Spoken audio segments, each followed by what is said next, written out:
Restaurant style ഒരു മന്തി ഉണ്ടാക്കിയാലോ? അത് നല്ല ഈസിയും ടേസ്റ്റിയും ആയിട്ട് മന്തി മസാല കടയിൽ നിന്നും വാങ്ങിച്ചതാണ്. 3 ടേബിൾ സ്പൂൺ മന്തി മസാല, 1 ടീസ്പൂൺ മുളക് പൊടി, ഒരു പകുതി ചെറുനാരങ്ങ, ഉപ്പ് ആവശ്യത്തിന്. വെള്ളത്തിലല്ല ഓയിലാണ് മസാല മിക്സ് ചെയ്യുന്നത്. ചിക്കനിൽ ചെറിയ ഹോൾ ഇട്ട് കൊടുത്തിട്ട് നന്നായി മാഗ്നേറ്റ് ചെയ്ത് വെക്കുക കേട്ടോ. ഒരു ഹാഫ് ആൻ അവർ വെക്കുക.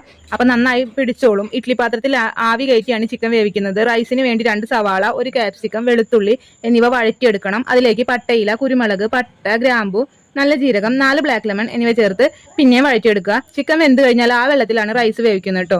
ചിക്കന്റെ സ്റ്റോക്കും മസാലയൊക്കെ വെള്ളത്തിൽ നന്നായി ഇറങ്ങിയിട്ടുണ്ടാവും. അപ്പോൾ ആ റൈസിന് നല്ലൊരു ടേസ്റ്റ് ഉണ്ടാവും കേട്ടോ. ഇതിലേക്ക് 3 ടേബിൾ സ്പൂൺ മന്തി മസാലയും നേരത്തെ നമ്മൾ വഴറ്റി വെച്ചതും ഉപ്പും ചേർത്ത് നന്നായി തിളപ്പിച്ചെടുക്കുക. ബസ്മതി റൈസ് ആണ് ചേർക്കുന്നത്. 1 കപ്പ് അരിക്ക് 1.5 കപ്പ് വെള്ളം എന്ന രീതിയിലാണ് ഞാനിവിടെ എടുക്കുന്നത് കേട്ടോ. ചിക്കൻ വെന്ത ശേഷം വെള്ളം അളന്ന് നോക്കി പോരെങ്കിൽ ചേർക്കാം കേട്ടോ. റൈസ് ആകുമ്പോഴേക്കും നമ്മൾ ചിക്കൻ ഒന്ന് ഫ്രൈ പാനിൽ വെച്ച് ഷാലോ ഫ്രൈ ചെയ്യുന്നുണ്ട്. അപ്പോൾ റെസ്റ്റോറൻറ്റിൽ കിട്ടുന്നത് പോലെ പുറം നല്ല ക്രിസ്പിയും അകം നല്ല ജ്യൂസി ആയിട്ടിരിക്കും. 4 കിലോ ചിക്കനാണ് ഞാനിവിടെ എടുത്തിട്ടുള്ളത്. അത് പറയാൻ വിട്ടുപോയതാണ്. ഇനി വേണ്ടത് ഒരു പുകമണാണല്ലേ. അതിന് വേണ്ടി ചിക്കനും റൈസും ഇതുപോലെ ഒരു പാത്രത്തിൽ സെറ്റ് ചെയ്ത് നടുവിലൊരു ചെറിയ പാത്രത്തിൽ കുറച്ച് കരി ഇട്ട് അതിലേക്ക് എണ്ണ ഒഴിച്ച് നന്നായി മൂടി വെച്ചാൽ മതി കേട്ടോ. എല്ലാവരും ട്രൈ ചെയ്ത് നോക്കൂ. നല്ല ടേസ്റ്റിയാണ്. കുട്ടികൾക്കൊക്കെ നല്ല ഇഷ്ടപ്പെടും. ബൈ.